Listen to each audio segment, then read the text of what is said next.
우리 성도님들 한 주도 주님과 동행하면서 각자의 역할을 잘 감당하셨지요? 축복합니다. 이 새벽 말씀 듣고 오늘은 좋은 쉼을 누리시면 좋겠습니다. 거룩하신 하나님의 말씀입니다.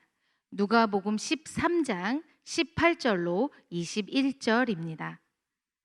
그러므로 예수께서 이르시되 하나님의 나라가 무엇과 같을까? 내가 무엇으로 비교할까?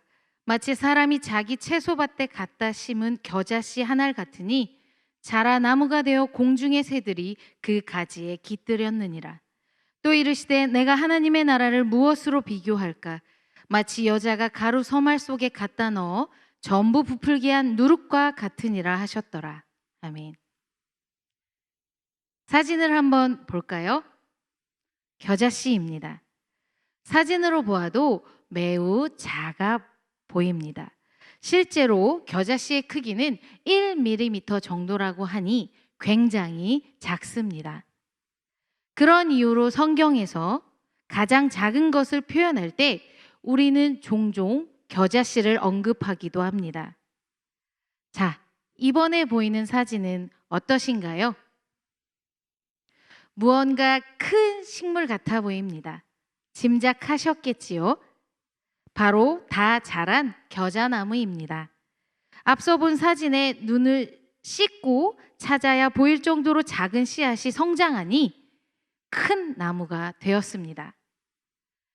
갈릴리 호수 주변에는 보통 2에서 3m로 자랄 뿐 아니라 새들이 나무에 둥지를 틀고 쉬기도 한다니 놀랍습니다. 다음 사진도 마저 볼까요? 누룩입니다. 기왕 보는 것, 누룩과 누룩을 넣은 빵, 누룩을 넣지 않은 빵을 함께 편집해 보았습니다. 누룩도 밀가루 반죽에 스며들어 처음엔 작은 크기의 반죽 덩이를 몇 배의 크기로 부풀게 합니다. 누룩은 우리가 알듯 효모로 천연 발효제 역할을 합니다. 사실 누룩이 비유될 때, 신약에서 비유될 때 부정적인 비유로 사용되기도 하였죠. 예를 들어 누가복음 12장 1절 예수께서 제자들에게 말씀하여 이르시되 누룩 곧 외식을 주의하라 라든지 마가복음 8장 15절 예수께서 경고하여 이르시되 삼가 바리새인들의 누룩과 헤롯의 누룩을 주의하라 하셨습니다. 그런 이유로 우리들은 겨자씨와 다르게 누룩에 대한 편견이 생긴 듯도 합니다.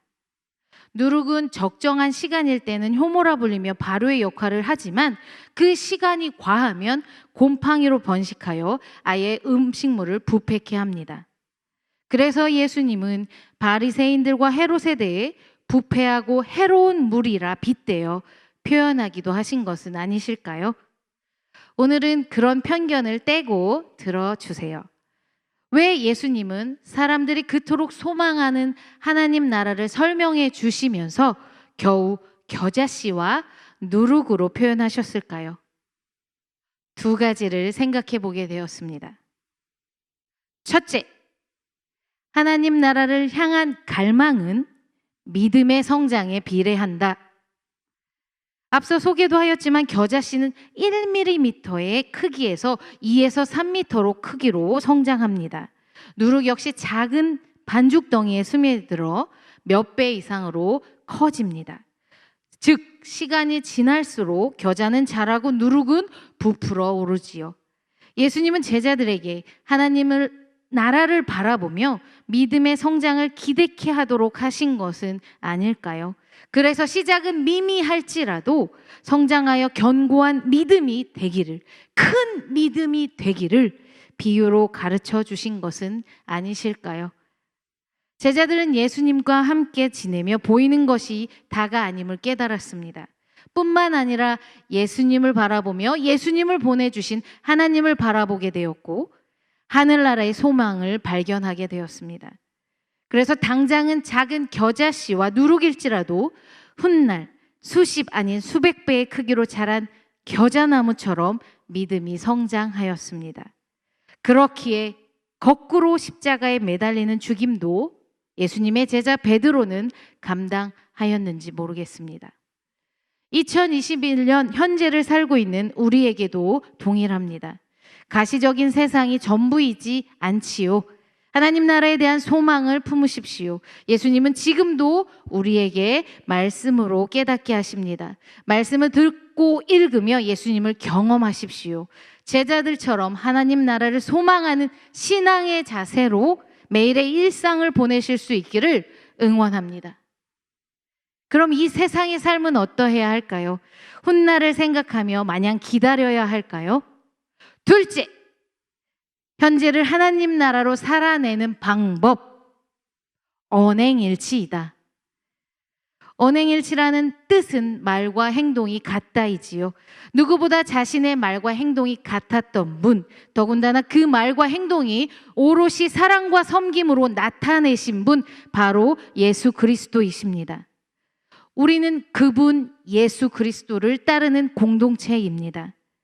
저는 특별히 언행일치의 말씀언의 주체를 내가 아닌, 나의 말이 아닌 주님의 말씀으로 바꾸어 생각하시기를 요청드립니다. 생각은 곧 언어가 되고 언어는 행동으로 이어지죠. 주체를 바꾸어 예수님의 말씀에 근거한 생각을, 예수님 말씀이 고백되는 언어를, 예수님의 말씀이 드러나는 행동을 할 수 있는 것, 현재를 하나님 나라로 살아내는 방법, 바로 그것입니다. 뿐만 아니라 우리가 예수님 말씀에 근거한 생각, 말씀이 고백되는 언어, 말씀이 드러나는 행동으로 이어질 때 우리는 자연스레 사랑이신 예수님의 성품마저도 담습니다. 예수님은 어떤 분이셨나요? 한 사람을 위해 상황도 기꺼이 바꾸시는 분이셨습니다.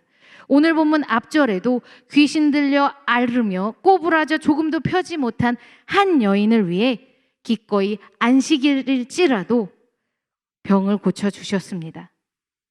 그리고 회당장의 질타를 받으셨지요. 우리 아끼는 성도님들 기억하십시오. 하나님 나라를 소망하며 살고 지금을 하나님 나라로 구현하는 삶이란 바로 믿음의 성장 플러스 언행일치이고, 놀랍게도 말씀 삶이 됩니다. 그렇지 않나요?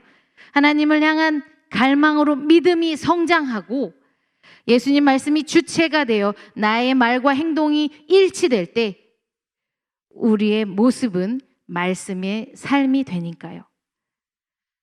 우리 성도님들 모두가 말씀이 삶 되는 축복을 누리시기를 기대합니다. 제가 기도하겠습니다. 사랑이신 주님, 우리 공동체가 먼저는 하나님 나라의 소망을 기대하게 하옵소서. 당장은 작은 겨자씨 하나리고 누룩일지라도 말씀에 의지하여 믿음의 성장을 경험하게 하옵소서.